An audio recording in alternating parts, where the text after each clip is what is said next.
জামাত new টাউনের মধ্যে একটি জায়গা রয়েছে, ওই জায়গাটার নাম হলো সাতুলিয়া। ওই সাতুলিয়ার পাশে গুছুড়িয়া বলে একটি গ্রাম আছে। ওই গ্রামের একজন বছর 65 একটি বৃদ্ধ বাপ। ওই বৃদ্ধ বাপটা ইতিপূর্বে গাড়িতে অনেক চড়েছে বটে, কিন্তু বেচারা এই যে আজমির শরীফে যাওয়ার জন্য তিনি এই গাড়িতে উঠেছেন। গাড়িতে উঠবার পরে তিনি তার ছেলে মেয়েদেরকে বলে দিয়েছেন, বাবা, এ আমার ছেলেরা, এ আমার মেয়েরা, আমার জন্য তোমরা দুয়া করো। আমার এই শেষ বয়সে একটু আমি আল্লাহর ওলিউল্লাহদের দরবারটা আমি দেখে আসি। এই না বলে এমন করেই মুরব্বী বাবাজি এমন করে গাড়িতে চড়েছেন। আর ওই গাড়িতে দোয়া করার জন্য 5 ওয়াক্ত নামাজ জিকিরের জামাত রাখার জন্য আমি গুনাহগারকে রাখা হয়েছে। এখন যেতে যেতে যেতে যেতে মুরব্বী বাবাজির শরীরটা এত অসুস্থ হয়ে পড়েছে, এমন একটা পজিশন হয়ে গেছে আর তিনি যেতে পারছেন না। তিনি কান্নাকাটি করছেন, তার নিঃশ্বাসটা একেবারে খুব হালকা পরিমাণে যাওয়া আসা করছে। গোটা গাড়ির ভিতরে, গোটা মানুষের কাফিলার ভিতরে একটা কান্নার রোল পড়ে গেছে। কি হবে, কি হবে, কি হবে? এভাবে তানার বাড়িতে ফোন দেওয়া হয়েছে। তানার ছেলেরা বললেন, আচ্ছা আমার বাবাকে আপনারা অমুক জায়গায় ওই ট্রেনে আপনারা উঠিয়ে দেন বা স্টেশনে নামিয়ে দেন, আমরা ওইখানে গিয়ে বাবাকে নিয়ে আসবো। কিন্তু কি হয়ে গেল দেখেন, এই কালিয়া শরীফে যখন গিয়ে পৌঁছালাম, ওই মানুষটা হাঁটতে পারেন না, মানুষটা বসে রাখতে পারেন না। ওই মানুষটাকে কোনো রকমে 4-5 জনে মিলে ধরে, ওই মানুষটাকে 4-5 জন মিলে ধরে আল্লাহ পাকের ওলি বান্দা হযরতে সাবিরে পাক রহমাতুল্লাহ আলাইহি হুজুরের দরবারেতে যাওয়ার আগে ওযুখানা রয়েছে। ওই ওযুখানাতে ফজরের নামাজের আগে, তখনও ফজরের আযান হয় নাই, এই সময়তে আপনার কিনা ওযু বানিয়ে নেওয়া হয়েছে।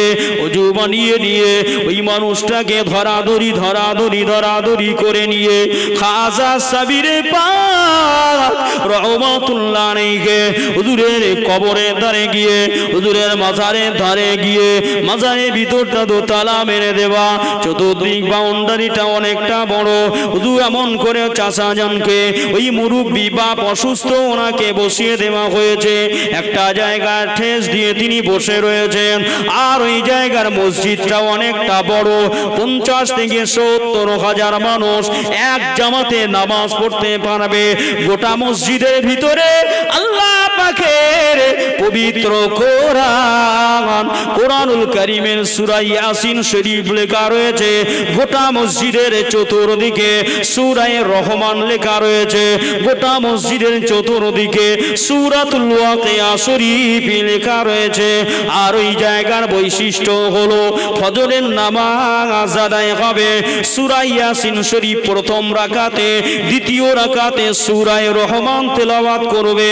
এরপরে আপনার কিনো নামাজ যেই না হয়ে যাবে, সকলে উঠে দাঁড়িয়ে আল্লাহর ওলি হযরতে সাবিরে পাক রহমাতুল্লাহ আলাইহি মাজারের দিকে মুখটা করে মদিনা ওয়ালার দরবারে সালামের নজরানা পাঠাতে থাকে।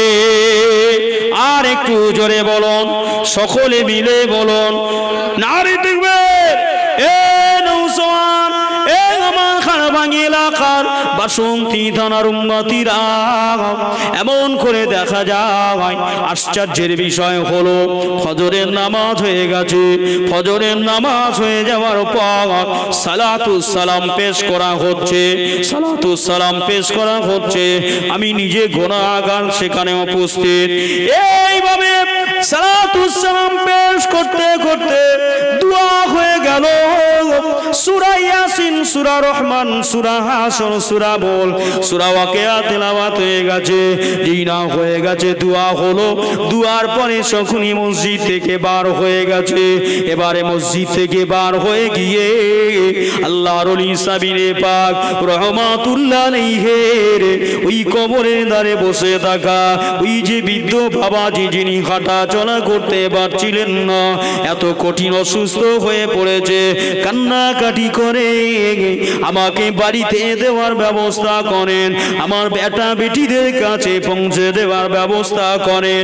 এ নবীর উম্মত, এ নবীর আশিক গো, আল্লাহর ওলিদের কত বড় কারামত দেখুন, আল্লাহর ওলিদের কত বড় আল্লাহ পাক রহমত করে দিয়েছে, আল্লাহ পাক কত বড় নিয়ামতের হকদার করে দিয়েছে। ওই জায়গাতে ফজরের নামাজ হয়ে যাওয়ার পরেতে হিন্দু মুসলমান জৈন খ্রিস্টান সমস্ত সম্প্রদায়ের সমস্ত ধরনের মানুষ তারা গিয়ে উপস্থিত হয়ে যায়, আর যে যার মতো করে তার কাছে প্রার্থনা করে। আমরা তো মুসলমান, আমাদের একটা প্রার্থনার সিস্টেম আছে না নাই? আছে না নাই? আমাদের প্রেয়ারের সিস্টেম আছে। আমরা যখন প্রেয়ার করি, আমরা যখন ইবাদত করি, এই ইবাদতের আগে আমরা কি করি? আমাদের শরীর অপবিত্র থাকলে আমরা গোসল বানাই, শরীরটাকে পবিত্র করে নেই। আমাদের শরীর যদি পাক থাকে তখন আমরা কি করি? ওযু বানিয়ে তারপরে আমরা ইবাদতে মগ্ন হই। যা সেই মতো কোন ইবাদতে মগ্ন হওয়ার জন্য প্রস্তুতি গ্রহণ করেছে, আর আমরা ওযু করে নামাজ আদায় করলাম, এরপরে মসজিদ থেকে বার হলাম কালিয়া শরীফে। আজও আপনি যাবেন ওই জায়গায় দেখবেন মাজারের বাইরে একটা জগ ডুমুর গাছ রয়েছে, ওই জগ ডুমুর গাছে আজও দেখবেন হাজার হাজার লক্ষ লক্ষ ডুমুর হয়ে রয়েছে। ওই সেই গাছ, যে গাছের নিচে দাঁড়িয়ে দাঁড়িয়ে বসে বসে আল্লাহর ওলি হযরতে খাজা সাবিরে পাক রহমাতুল্লাহ আলাইহি 12টা বছর আল্লাহ পাকের ইবাদত করেছিলেন। জোরে বললেন না? নারে তাকবীর, নারে তাকবীর। 12টা বছর, 1 বছর নয়, 2 বছর নয়। ওইটা ছিল তখন জঙ্গল, ফরেস্টার দপ্তর, ফরেস্টার দপ্তর জঙ্গল ছিল। এই জঙ্গলের ভিতরে হুজুর ইবাদত করতেন। ফজরের নামাজ পড়ে সূরা আপনার কিনা ফাতিহা শরীফ 5 বার, সূরা ইখলাস শরীফ 11 বার, দরুদ শরীফ তেলাওয়াত করে যারা আমরা রয়েছি কাফেলায়, সব তো মুসাফির। কি সব বলেন? মুসাফির। আল্লাহ পাক নিজেই বলেছেন, আল্লাহ রাসূল নিজেই বলেছেন দাওয়াত ও মুসাফির। নবীজি বলেছেন মুসাফিরের দোয়া আল্লাহর দরবারে কবুল হয়ে যায়। জোরে বললেন না? ফজরের নামাজ পড়ে হুজুরের দরবারে সূরা ফাতিহা, সূরা ইখলাস, রাসূলুল্লাহ শানে দরুদ শরীফ একটু দাঁড়িয়ে কিয়াম সালাম শরীফ তেলাওয়াত করে, তাওবা ইস্তেগফার শরীফ তেলাওয়াত করে চোখের পানি ছাড়িয়ে সকলে দোয়া চাইছে। একটা কাফেলার মধ্যে যদি একজন মানুষ মরণপূর্ণ অবস্থা হয়ে যায়, গোটা কাফেলার মন মানসিকতা ভালো থাকে? ভালো থাকে। কারণ সেখানে বাবা নেই, মা নেই, এখান থেকে কয়েক হাজার কিলোমিটার তফাৎ। ঠিক বললাম না ভুল বললাম? মানুষের মনমতি ভালো নেই, সবাই কাঁদছে, চোখের পানি ছেড়ে দিয়ে কাঁদছে, কাঁদছে, দোয়া চাইছে। ভাই আমার, বাবাজিরা, নওজওয়ানেরা, আল্লাহ সাক্ষী, এতগুলো মানুষ এই আজকে মিডিয়ার মধ্যে লাইভ চলছে, কথাটা নিঃসন্দেহে আপনারা বুঝতে পারছেন। এই কথাটা শুধু আজকে আমাদের হাড়ভাঙি এলাকার মানুষেরা শুনছে না, এই কথাটা রেকর্ড থাকবে 20 বছর পরে। আপনি জানতে চাইলে, শুনতে চাইলে এমন জানতে পারবেন।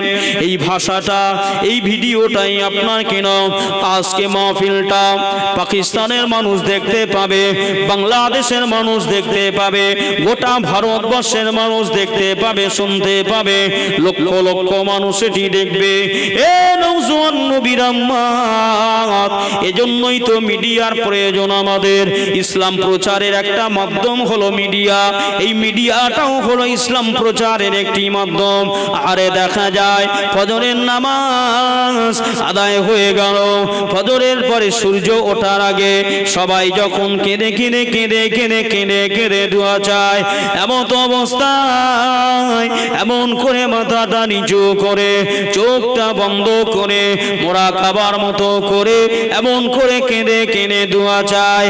আর দুয়া চাইতে চাইতে গোটা মাজার চত্বরে, গোটা দরগা চত্বরে একটা কান্নার রোল পড়ে গেছে, একটা কান্নার রোল পড়ে গেছে। আর এমতো অবস্থায় বিকট একটা শব্দ হয়ে গেল, এ নবীর উম্মত, বিকট একটা শব্দ হয়ে গেল। এরপরে আপনার কিনা চোখটা খুলে দেখা যাচ্ছে কই কিছুই তো নয়, কই কিছুই তো নয়। এমতো অবস্থায় দুয়াটা শেষ হতে না হতে যে মুরব্বী বাবাজির জন্য আপনার দুয়া চাওয়া হচ্ছিল, তার নামটা ধরে, তার এসএমটা ধরে দুয়া চাওয়া হচ্ছিল, ওই মুরব্বী বাবাজি তিনি উঠে একা একা দাঁড়িয়ে পড়েছে। আর একটু জোরে বলুন, সকলে মিলে বলুন, এ নবীর উম্মত। ওই মুরব্বী বাবাজি বলতে লেগেছেন, এ আমার সঙ্গী সাথীরা, আমি তো কই অসুস্থ নই, আল্লাহ আমাকে সুস্থ করে দিয়েছে। জানি না কি একটা শরীরের ভিতর থেকে একটা বিকট আওয়াজ হয়েছে, আর বিকট আওয়াজটা হওয়ার সঙ্গে সঙ্গে আমার ভিতরে যত অসুস্থতা ছিল আল্লাহর হুকুমে, আল্লাহর ওলির নেকে নির্দিষ্টির ওসিলা করে আমার আল্লাহ পাক আমাকে স্বাভাবিক করে দিয়েছে। যে মানুষটা হেঁটে যেতে পারছিল না, যে মানুষটা গাড়ি থেকে নামতে পারছে না, ওই মানুষটাই খাজা হযরতে সাবিরে পাক রহমাতুল্লাহ আলাইহির কবরের কাছে গিয়ে বসে কষ্ট করে 2 রাকাত ফজরের নামাজ আদায় করেছে। মুসাফিরের জন্য ক রাকাত নামাজ? 2 রাকাত। ফজরের নামাজ 2 রাকাত, যোহরের নামাজ 2 রাকাত, আসরের নামাজ 2 রাকাত, মাগরিবের নামাজ 3 রাকাত, ইশার নামাজ 2 রাকাত। মুসাফিরের জন্য কসর হয়। কসর, কসর মানে বোঝেন? যে নামাজ থাকবে আল্লাহ তারা হাফ করে দিয়েছে। জোরে বলুন সুবহানাল্লাহ। দোয়া চেয়েছি, মানুষটা পুরো সুস্থ, হেঁটে আসছে।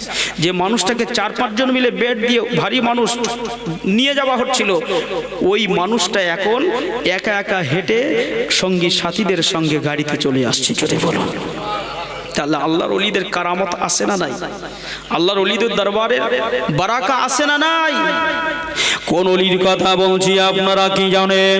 ও আমাদের খানভাঙ্গি এলাকা নবীর উম্মতিরা হযরতে সাবিরে পাক রহমাতুল্লাহ আলাইহি হুজুরের যেখানে মাজার রয়েছে ওই এলাকাটা বেশিরভাগ হলো আপনার কিনা বনবনানি, ওই এলাকাটা হলো বেশিরভাগ আপনার কিনা জঙ্গল। ওই এলাকায় আজও আপনি যাবেন দেখবেন শুধু পাহাড় আর পাহাড়। নৈনিতাল পাহাড় নাম শুনেছেন? কাঠগোদাম নৈনিতাল, কলকাতা থেকে হাবড়া থেকে ওখানে ট্রেন যায়, তারপরে শিলিগুড়ি আপনারা গিয়েছেন। শিলিগুড়ি যেমন পাহাড় আর পাহাড়, ঝর্ণার ঝর্ণা, আসমান থেকে তুষারপাত মেঘের উপরে উঠে যায়, ঠিক তদ্রূপ আপনি ওখানে গেলেও দেখতে পাবেন। এ নবীর উম্মতিরা, এরপরে কাশ্মীরি যাবেন। আল্লাহ আমাকে নিয়ে গেছে, আমি কাশ্মীরি কয়েকবার গিয়েছি, সিমলাতে হিমাচল প্রদেশে কয়েকবার গিয়েছি। এই যে কাঠগোদাম নৈনিতাল বড়ে পাহাড়টা রয়েছে 7 বার গিয়েছি। আল্লাহ আমাকে নিয়ে গেছে, বলবার উদ্দেশ্যটা নয়, আল্লাহ পাক বলেছেন অতাকুনুল জিবালুকাল ইগনিল মানফুস। এই বড় বড় পাহাড়গুলো যেদিনে কিয়ামত হয়ে যাবে তুলার মতো সেদিনে উঠতে থাকবে, আর সেদিনে তামাম জমিনটা ফেটে ফেটে চূর্ণ বিচূর্ণ হয়ে যাবে। সেদিনে তামাম আসমানগুলোকে কেমন করে আপনার কিনা রণক্ষেত্রের মতো খেসে খেসে পড়বে। সেদিনে তারকারাজি এমন করে আপনার উল্কাপাতের মতো করে জমিনে আচার পিচার খেয়ে পড়বে। এ নওজোয়ান তরুণেরা, নবীর উম্মতি ঘনেরা, আরে দেখা যায় কিনা সাবিরে পাক রহমাতুল্লাহ আলাইহি হুজুর আমার 1 তারিখে বনের ভিতরে জঙ্গলের ভিতরে হুজুর আমার ওই জগডুমুর গাছের নিচে আল্লাহ পাকের ইবাদত করছেন। আফজালুল ইবাদাতি ইবাদাতিস সালাহ, আফজালুল ইবাদাতি তিলাওয়াতিল কুরআন, আফজালুজ যিকরি কালিমা লা ইলাহা ইল্লাল্লাহু মুহাম্মাদুর রাসূলুল্লাহ। এই ইবাদত করছেন।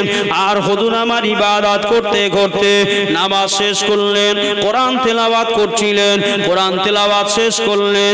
এবারে হুজুর আমার জিকিরে মুরাকাবার আপনার কিনা বসলেন, মুরাকাবাতে বসলেন, জিকিরের মুরাকাবায় বসলেন। হুজুর আমার জিকিরের মুরাকাবা করছেন। আর এমত অবস্থায় দেখা যায় কিনা আসমানের উপর দিয়ে আর আপনার জমিনের আসমানের নিচে দিয়ে জমিনের উপর দিয়ে আমরা দেখেছি কিছু স্ফুরণ, কিছু বার্ড চলাফেরা করে না করে না। বার্ড মানে কি? পাখি। স্ফুরণ মানে হলো পাখি।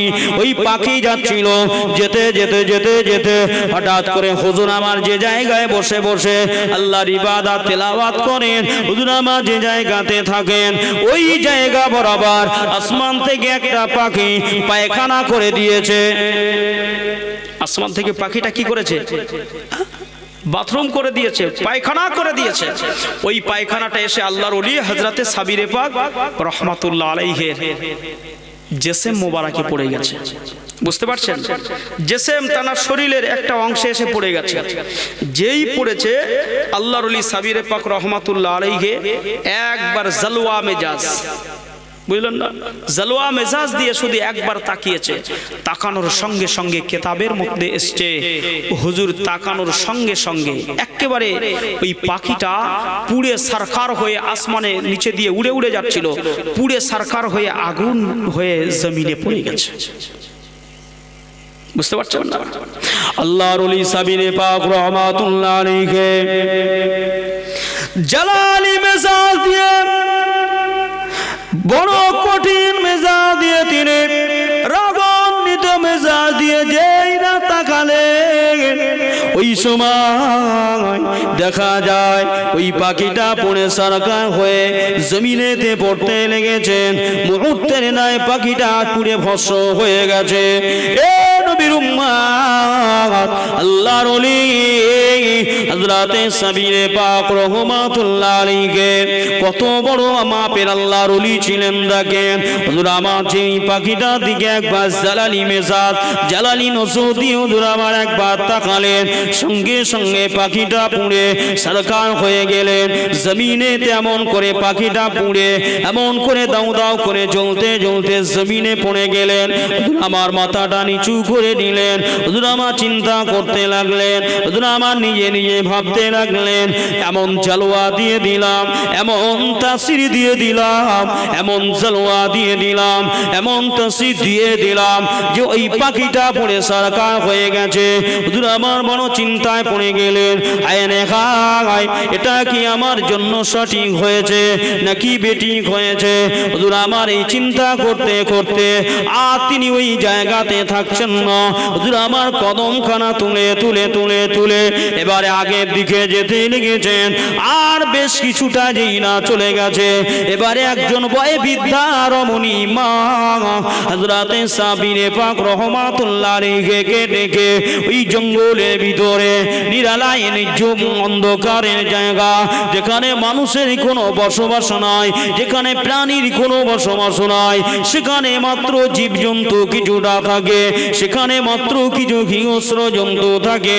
হযরতে সাবিরে পাক রহমাতুল্লাহ আলাইহি দেখে ওই বুড়ি মহিলাটা একজন সৈফা মা বলেছিলেন, এ সাবির, কি এত জালালি মেজাজ তুমি তৈরি করেছো?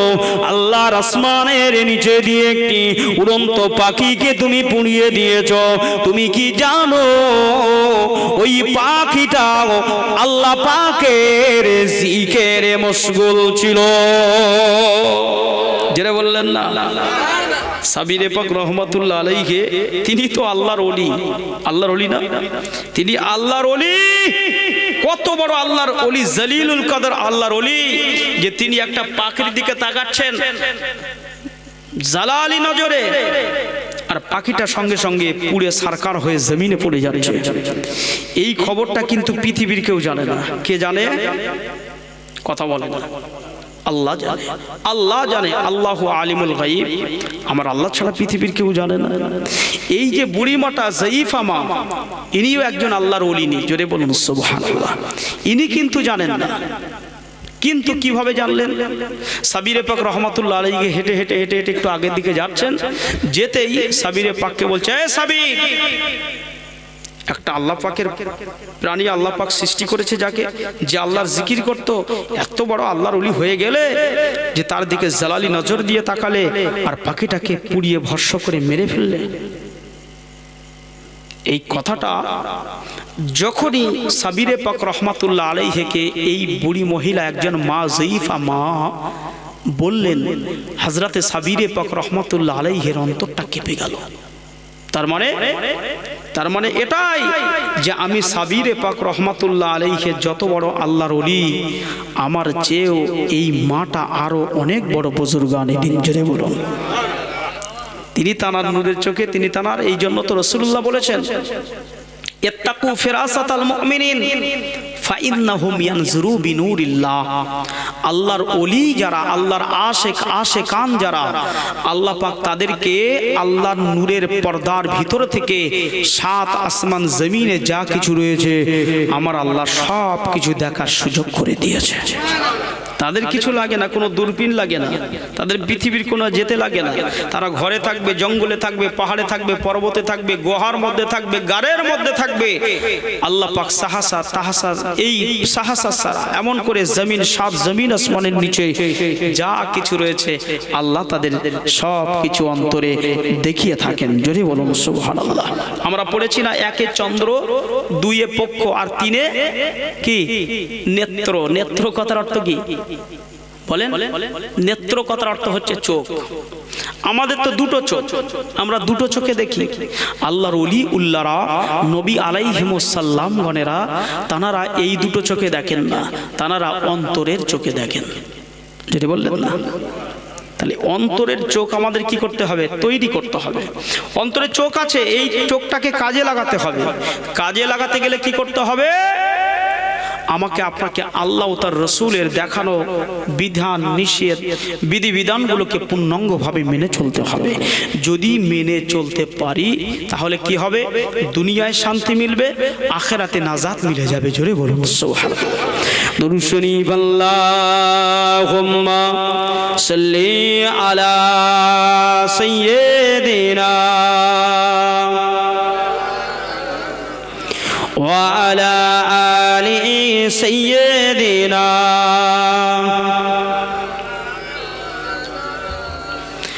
ভালোবাসার জায়গা মদিনা, ভালো লাগার জায়গা মদিনা। জোরে বলুন সকলে সুবহানাল্লাহ। ভালোবাসার জায়গা মদিনা, ভালো লাগার জায়গা মদিনা। এত সুন্দর জায়গা কোথায় পাবে না। বসেন, কথা বলবো। এত সুন্দর জায়গা কোথায় পাবে না, সাজিয়েছেন প্রভু রব্বানা, ভালো লাগার জায়গা মদিনা। আল্লাহুম্মা, প্রাণ খুলে পড়েন। এই তো লোকজন কি করে কারেক্ট করবে? হুজুর আসবে তো? হ্যাঁ হুজুর আসবে বললো তো, আমাকে বললো তো। ভালো করে শোনেন, নাসিরের কাছে শোনেন। আচ্ছা আচ্ছা, আমাকে ফোন করলো, নাসির বললো যে আসবে। ওইরাম বলে তো জলসা পাঁচলা করে এটা হবে না, ওই জন্যই বলছি কেউ নিয়ে আমরা শেষ। আচ্ছা আচ্ছা। এত সুন্দর জায়গা কোথায় পাবে না, এত সুন্দর জায়গা কোথায় পাবে না, সাজিয়েছেন প্রভু রব্বানা, ভালো লাগার জায়গা মদিনা, ভালোবাসার জায়গা মদিনা, ভালো লাগার জায়গা মদিনা। মদিনা শরীফের নূরের খাজানা, মদিনা শরীফের নূরের খাজানা, আশিকি ছাড়া কেউ তো বোঝে না, ভালোবাসার জায়গা মদিনা, ভালো লাগার জায়গা মদিনা, ভালোবাসার জায়গা মদিনা। একদিন কবরে যাব কেউ তো যাবে না, একদিন কবরে যাব কেউ তো যাবে না, যাবে না আমার শাহে মদিনা। জোরে হবে না, আর একটু জোরে হবে না? যাবে না আমার শাহে মদিনা, ভালোবাসার জায়গা মাদিনা, ভালোবাসার জায়গা মাদিনা, ভালো লাগার জায়গা মাদিনা। যতই দরুদ পড়ি তৃপ্তি মেটে না, যতই দরুদ পড়ি তৃপ্তি আসে না, সুন্নাত ছাড়া শান্তি আসে না, ভালো লাগার জায়গা মাদিনা, ভালোবাসার জায়গা মাদিনা, ভালো লাগার জায়গা মাদিনা।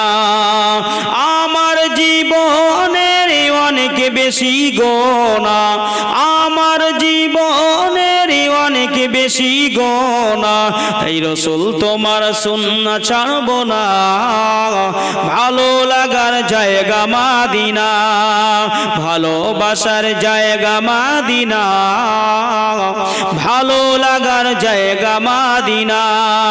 আল্লাহুম্মা সাল্লি আলা সাইয়্যিদিনা ওয়া আলা আলি সাইয়্যিদিনা।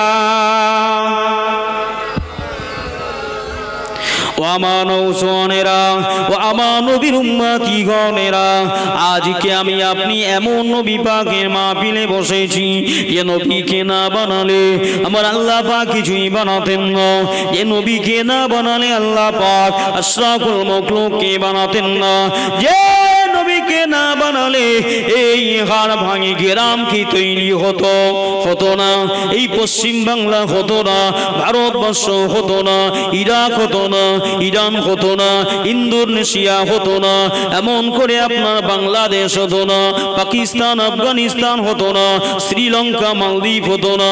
এই নবী দয়ার নবী, তিনি আর অন্য কেউ নন। ওই নবীকে না বানালে কাবা কিবলা হতো না, ওই নবীকে না বানালে আল্লাহ পাক সাফা মারওয়া বানাতেন না, ওই নবীকে না বানালে এই আসমান জমিন চাঁদ সূরজ গ্রহ তারা পাহাড় পর্বত নদ নদী পাদদেশ শৃঙ্গ আল্লাহ পাক কিছুই বানাতেন না, হাজার সাজার নাহার বাহার কমার শামস কিছুই বানাতেন না। ওই নবী আমার আর অন্য কেউ নন। মিম ঘে মিম দাল মোহাম্মদ, মুহাম্মাদুর রাসূল। আল্লাহ পাক ওই নবীকে দিয়ে তামাম সৃষ্টির সূচনা শুরু করে দিয়েছে।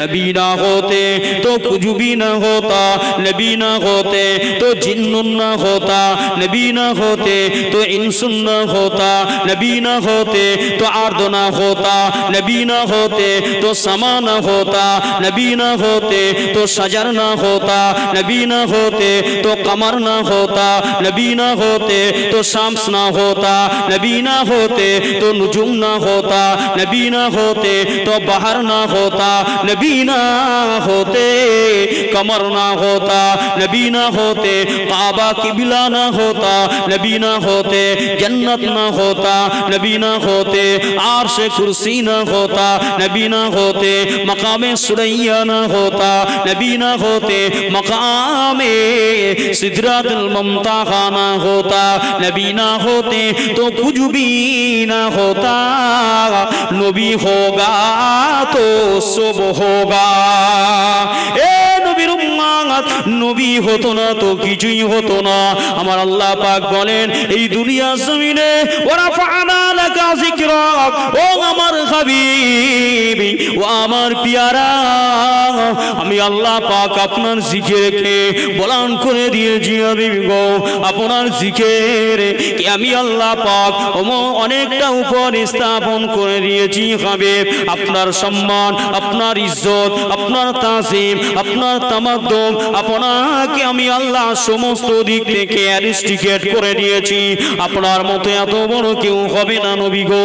তবে আমি আল্লাহ পাক পাক আপনাকে জানিয়ে দিলাম ও আমার হাবিবে পিয়ারা পয়গম্বর আপনার সুন্নাত মান্য করা যত উম্মত থাকবে আপনার জন্য গুনাহগার উম্মত থাকবে ওই গুনাহগার উম্মতের ভিতর থেকে যারা আপনাকে নবী বলে গ্রহণ করেছে যারা আপনাকে মেনেছে আপনাকে মানার মতো মেনেছে আপনাকে প্রাধান্য দিয়েছে আপনার প্রতি দরুদ পড়েছে আপনার প্রতি সালাম বর্ষণ করেছে আপনার প্রতি শান্তি কামনা করেছে আপনার খাওয়া দাওয়া ওঠা বসা আপনার চালচলন সমস্ত আপনার তরিকায় যারা জীবন যাপন করবার চেষ্টা করেছে হাবিব গো আমি আল্লাহ পাক তাদের জন্য বলে দিলাম কানাতুল লাহুম জান্নাতুন ফিরদাউসি নুজুলা এ আমার হাবিব ও আমার নবী আমি আল্লাহ কুরআনুল হাকিমের মধ্যে জানিয়ে দিলাম তাদেরকে আমি আল্লাহ আপনার সঙ্গে আমি আল্লাহ পাক আমার দয়ার জান্নাত জান্নাতুল ফিরদাউসি নুজুলা আমি আল্লাহ তাদেরকে আমার দয়ার জান্নাতুল ফিরদাউস নসিব করে দেব এ আমার খানবাগি এলাকার নওজওয়ানেরা তরুণেরা বাপেরা নবীরা শেখেরা আজকে মাহফিল কায়েম করেছেন কার মোহাব্বতে মদিনাওয়ালার মোহাব্বতে আজকে মাহফিলে এত কষ্ট করে রাত জাগরণ করে বসে আছেন কার মোহাব্বতে মদিনাওয়ালার মোহাব্বতে মদিনাওয়ালাকে প্রেম করেছিলেন সিদ্দিক আকবর বাবাজি আবু বকর মদিনাওয়ালাকে প্রেম করেছিলেন হযরতে উমর ফারুক হযরতে ফারুক আযম মদিনাওয়ালাকে প্রেম করেছিলেন উসমান গনি হযরতে জুন্নুরাইন নবীকে প্রেম করেছিলেন হযরতে আলীউল মুর্তজা আসাদুল্লাহিল গালিব নবীজিকে প্রেম করেছিলেন বেলাল হাবশী হযরতে বেলাল নবীজিকে আপনার কিনা প্রেম করেছিলেন আল্লাহ নবী সাহাবায়ে কেরামদের ভিতর থেকে এমন করে কিছু সাহাবা ছিল আজও মদিনায় যাবেন মদিনা আর মেহরাব শরীফের পিছনে মদিনার মেহরাব শরীফের বাম দিকে আমাদের নবী দিন ও দুনিয়ার বাদশা হাবিবুল্লাহর মাজারে মুকাদ্দাস শরীফ আমার নবী পাকের কবর শরীফ ওই জায়গাটা হলো মা বাইনা বাইতি ওয়া রাউযাতুম মিন রিয়াজুল জান্নাহ तमाम পৃথিবীতে একটাই জায়গা আছে জান্নাতি টুকরা যেটা আমার নবীর জন্য খাস আমার নবী হায়াতুন নবী আমার নবী জিন্দা নবী আমার আপনার নবী হলেন নূরুন আলা নূর আমার নবীর জন্য খাস করে দিয়েছেন ওই খাস জান্নাতের বাগিচার পিছনে আজ একটা বড় চাতল করা আছে চতুর্মন করে তিন দিক দিয়ে গ্রিল দিয়ে ঘেরা রয়েছে ওই জায়গাটার নাম হলো আসহাবে সুফা এ হাজী সাহেবগণ যারা হাজী সাহেব রয়েছেন তারা দেখে এসেছেন আল্লাহ আমাকেও দেখিয়েছে আমি আজ থেকে প্রায় 6-7 বছর 8 বছর আগে আল্লাহ রাসূলের দরবার থেকে আল্লাহ আমাকে ঘুরিয়ে নিয়ে এসেছেন এ নওজওয়ান ওইটা হলো আসহাবে সুফা ওই আসহাবে সুফাতে 72 জন নবী পাকের আশিক উম্মত ছিলেন ওই 72 জন আশিক নবীর উম্মত তারা বাড়িতে যেতেন না বাড়িতে তারা খাওয়া দাওয়া করতেন না তারা বাড়িতে যেতেন না তারা বাড়িতে থাকতেন না কিছুই করতেন না তারা মদিনার নববী শরীফে এমন করে বসে বসে দিনগুলোকে পার করে দিতেন কারণটা অন্য কিছু নয় মদিনা শরীফে আল্লাহ হাবিব দিন ও দুনিয়ার বাদশার দরবার থেকে যদি চলে যায় মনটা ভালো লাগে না মনটা ভালো লাগে না অন্তরটা ভালো লাগে না আমার নবী বলতেন ও বাবা সাহাবে সুফা ও আমার সাহাবায়ে কেরামেরা আপনারা বাড়িতে চলে যান কাজ করেন কর্ম করেন বিবি বাচ্চাদের দেখাশোনা করেন আব্বা আমাকে দেখাশোনা করেন যান যান চলে যান সাহাবা হুজুর হুজুররা বলতে লেগেছেন, ইয়া রাসূলুল্লাহ, ইয়া হাবিবাল্লাহ, ঘর বাড়ি ভালো লাগে না, ঘর সংসার ভালো লাগে না, দুনিয়ার কিছু ভালো লাগে না। যতক্ষণ দুনিয়ার জমিনে বেঁচে রয়েছি মনে হয় মুহাম্মদুর রাসূলের নূরের চেহারার দিকে তাকিয়ে থাকি। জোরে বললেন না? আর একটু জোরে হবে না? সাহাবা হুজুরগণেরা নবী নবী নবী নবী নবী নবী ছাড়া তারা কিছু বুঝতেন না। আল্লাহ নবী বললেন, সাহাবারে জিহাদের ময়দানে যেতে হবে বাবা, তাবুকের ময়দানে যেতে হবে, উহুদের ময়দানে যেতে হবে। ও বাবা সাহাবারা, এখন বলেন তো দেখি, আপনারা উহুদের ময়দানে যাওয়ার জন্য যুদ্ধের সামানপত্র কিনতে হবে, খাওয়া দাওয়ার জন্য আমাদের এমন করে অনেক কিছুর প্রয়োজন রয়েছে বাবা। এই দুনিয়ার জমিনে আমার আল্লাহ পাক বান্দা বান্দীদের জন্য এমন নিয়ামত রাজি রেখে দিয়েছেন। এ দুনিয়ার মানুষেরা, এ যুবক বন্ধুরা, আমি আপনাদেরকে বলবো, একটু দুনিয়ার জমিনে সজাগ হতে হবে, আমাদেরকে একটু ভাবাতে হবে, আমাদের একটু আপনার অ্যানালাইসিস করতে হবে, আমাদেরকে একটু ফিকির করতে হবে। অ্যানালাইসিস যদি আমি আপনি করতে পারি, আমি আপনি যদি ফিকির করতে পারি, আমার আপনার চিন্তাধারাটা পরিবর্তন হয়ে যাবে।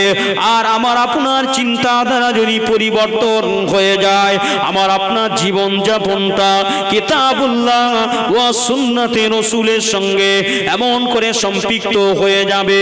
আর আমার আপনার জীবন জিন্দাগিটাকে যদি কিতাবুল্লাহ ওয়া সুন্নাতে রাসূলের সঙ্গে যদি সামঞ্জস্যতা বানাতে পারি, জেনে রেখে দেবেন, নবীজি আমার আজ থেকে ১,৫০০ বছর আগে, নবীজি আমার আজ থেকে ১৪৪৭ বছর আগে মদিনার জমিনে নবাবী শরীফ নবাবিতে নবী আমার উম্মতিদেরকে ডেকে ডেকে বলেছিলেন, মান আব্বা সুন্নতি ফাকাদ আব্বানি ওয়া মান আব্বানি কানা মাই ফিল জান্নাহ। যে ব্যক্তির কাজ, যে ব্যক্তির কথা, যে ব্যক্তির পোশাক, যে ব্যক্তির লেবাস, যে ব্যক্তির খাওয়া দাওয়া, যে ব্যক্তির চলাফেরা আমি নবীজি আমার সঙ্গে মিশে যাবে। আমি নবী যেমন খাওয়া দাওয়া করেছি এমন খাওয়া দাওয়াটা যে ব্যক্তি করতে পারবে, আমি নবীজি যেমন পোশাক পরেছি এমন পোশাক যে পরতে পারবে, আমি নবী জবানে যেমন কথা বলেছি এমন কথা যে বলতে পারবে, আমি নবীজি যেমন দুনিয়াদারি করেছি এমন দুনিয়াদারি যে ব্যক্তি করতে পারবে, আমি নবী আমার উম্মতীদের জন্য, আমি নবী আমার উম্মতীদের জন্য সুসংবাদ জানিয়ে দিলাম, আনন্দের সংবাদ জানিয়ে দিলাম, আহলান সাহলান তাদের জন্য মারহাবা জানিয়ে দিলাম। আমি নবীজি আমার সঙ্গে কানা মাই ফিল জান্নাহ, কারা তারা থেকে যাবে মাই ফিল জান্নাহ, আমি নবীজি যে জান্নাতের মধ্যে থাকবো, আমার ওই উম্মতি গুলো আমি নবী আমার সঙ্গে আল্লাহর জান্নাতের ভিতরে থেকে যাবে। আর একটু জোরে বলুন, সকলে মিলে বলুন, নারে তাকবীর, নারে তাকবীর। ও হাসানের নানা নানা, ও হোসেনের নানা, ও হাসানের নানা নানা, ও হোসেনের নানা, তোমারই পরে আসবে না রাসূল বলেন আল্লাহ তাআলা, তোমারই পরে আসবে না রাসূল বলেন আল্লাহ তাআলা। ও হাসানের নানা নানা, ও হোসেনের নানা, ও হাসানের নানা নানা, ও হোসেনের নানা, রহমতে আলম নূরে মুজাসসাম উম্মতের দিবানা, রহমতে আলম নূরে মুজাসসাম উম্মতের দিবানা। দিবানা কান্দে নবী মোদের তরে শুয়ে আজ মদিনা রহমতে আলম নূরে মুজাসসাম উম্মতের দিবানা কান্দেন নবী মোদের তরে শুয়ে আজ মদিনা দেখিব কবে রওজা জালি দেখিব কবে রওজা জালি ডাকো রওজা মদিনা জোরে বললেন না সকলে মিলে হবে না দেখিব কবে রওজা জালি দেখিব কবে রওজা জালি ডাকো রওজা মদিনা ও হাসানের নানা নানা ও হোসেনের নানা ও হাসানের নানা নানা ও হোসেনের নানা পিতা আদম মা হাওয়া কেঁদেছে দিয়া তোমার শিলা পিতা আদম মা হাওয়া কেঁদেছে দিয়া তোমার শিলা তোমার উম্মত হওয়ার কতরে কেঁদেছে ঈসা রুহুল্লাহ পিতা আদম মা হাওয়া কেঁদেছে দিয়া তোমার শিলা তোমার উম্মতি হওয়ার তরে কেঁদেছে ঈসা রুহুল্লাহ তোমার তরে নাজিল হইল তোমার তরে নাজিল হইল হইল দরুদ সাল্লি আলা ও হাসানের নানা নানা ও হোসেনের নানা ও হাসানের নানা নানা ও হোসেনের নানা তোমার পরে আসবে না রাসূল বলেন আল্লাহ তাআলা তোমার পরে আসবে না রাসূল বলেন আল্লাহ তাআলা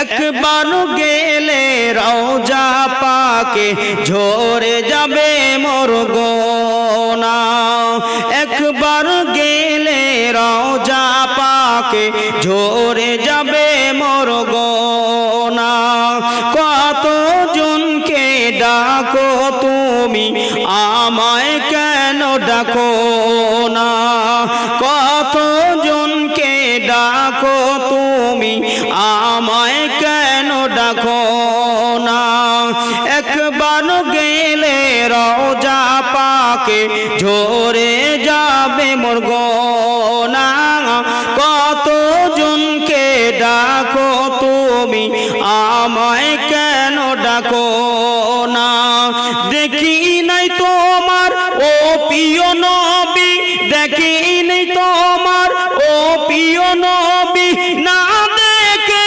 দিবানা দেখিনি তোমার ও প্রিয় নবী না দেখে দিবানা ও হাসানের নানা নানা ও হোসেনের নানা ও হাসানের নানা নানা ও হোসেনের নানা আল্লাহুম্মা মাশাআল্লাহ মাশাআল্লাহ